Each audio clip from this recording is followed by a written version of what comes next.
hand embroidery stitches. Today we're going to be learning how to do some basic hand embroidery stitches, including a running stitch, a back stitch, a stem stitch, a satin stitch, a chain stitch and a French knot. We're going to be using a needle and some stranded cotton thread, and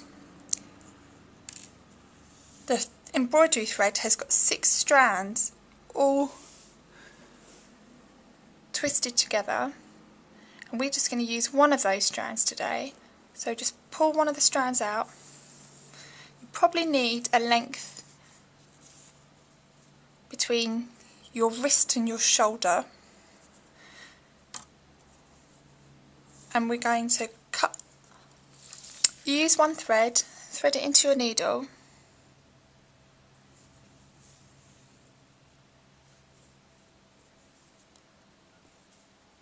and double it through your needle like this. We're not going to use a knot on the end, we're going to use a stop stitch. The first stitch I'm going to teach you today is a running stitch, and a running stitch is the easiest stitch and quickest stitch to do, and also we'll probably use it if you're tacking or sewing something together really quickly. On the back we're going to do a stop stitch, and it's just like doing a reverse stitch on the sewing machine. It's going to stop our thread coming out. Turn it over, work over, and you're just going to pick a couple of threads like this, so you can hardly see it at the front. Pull it through to leave a tail, and then go exactly back over the same spot like this, and then give it a small tuck, and I think maybe just one more stitch over that just to hold it securely in place. Once that's finished, you can snip the tail off, and then take your work needle through to the front of your work to start your running stitch. And a running stitch is a bit like the Loch Ness Monster swimming in a lake. So he goes up and then down, up, then down through the water.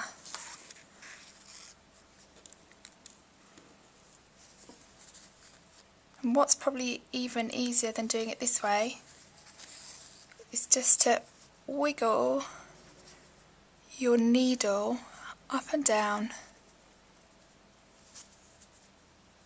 through the fabric. It's a lot quicker. In this stitch we're looking for the stitches and the gaps to be a consistent length, but it does depend on what you're sewing as to whether you're going to have big stitches or small stitches.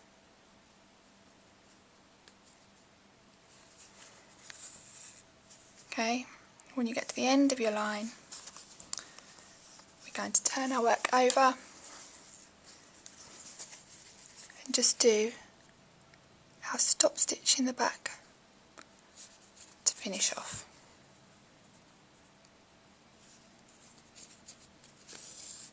Just 2 stitches.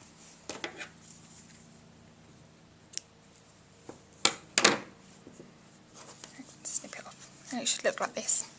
And with the stop stitch it's nice and flat, you don't get a bumpy bit at the end as you would with a knot. Okay, now we're going to do a back stitch, and a back stitch is very similar to the running stitch, except it's going to be a continuous line of thread. You're not going to have these little gaps in between. So start off with your stop stitch again. Just take a couple of little stitches in the same place. and then turning back over. The trick with this is that you go forward to make a stitch, to leave a gap, and then backwards to fill it. So start by doing one stitch first, and then you're going to go forwards like you did for your running stitch, but now you're going to go backwards to fill it. Okay, forwards to leave a gap, backwards to fill it, forward to leave a gap, backwards to fill it, forward to leave a gap, backward to fill it. Keep going till you get to the end of your line.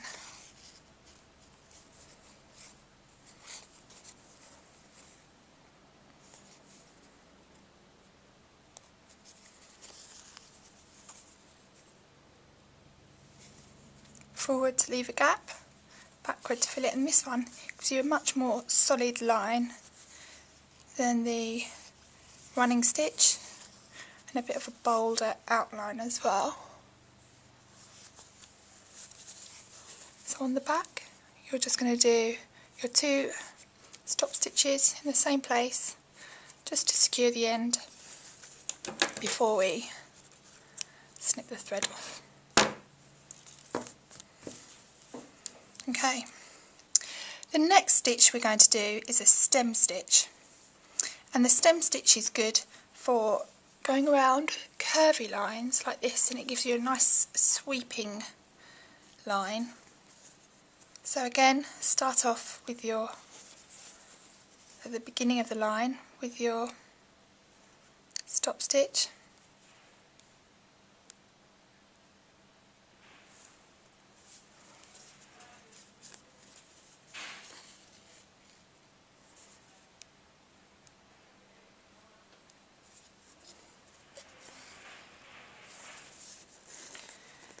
And this time, come forward to the front.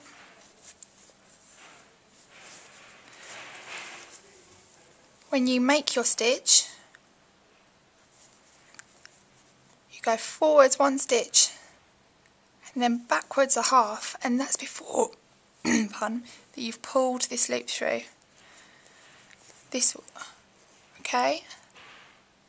So you go, next time you go forward 1 stitch, backwards a half.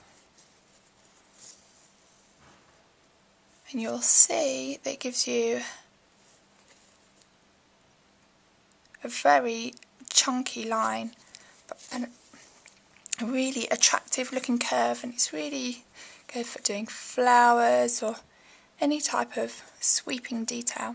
So I've come out here, which is halfway between the last stitch, and I'm going to go forwards 1 stitch and then backwards a half to where my other stitch came out there. Forward 1 stitch, backwards a half. All the time I'm keeping my excess thread towards the bottom of my work.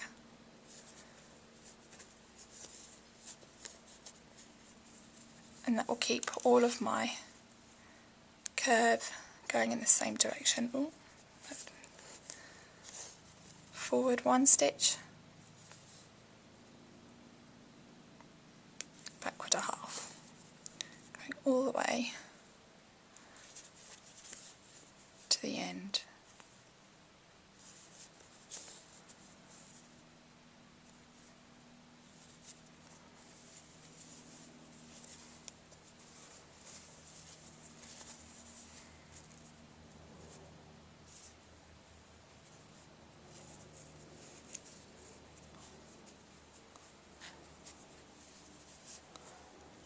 Then finish off at the end there. Do your stop stitch just on the back.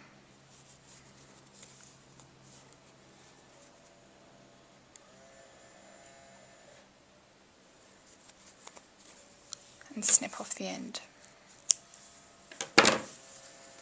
Okay, what you have there is 3 different techniques for following a line. This one has got some gaps in it and is very quick. This one is a solid line and is much more secure. And this one is used for curves and gives a really nice, chunky, sweeping effect.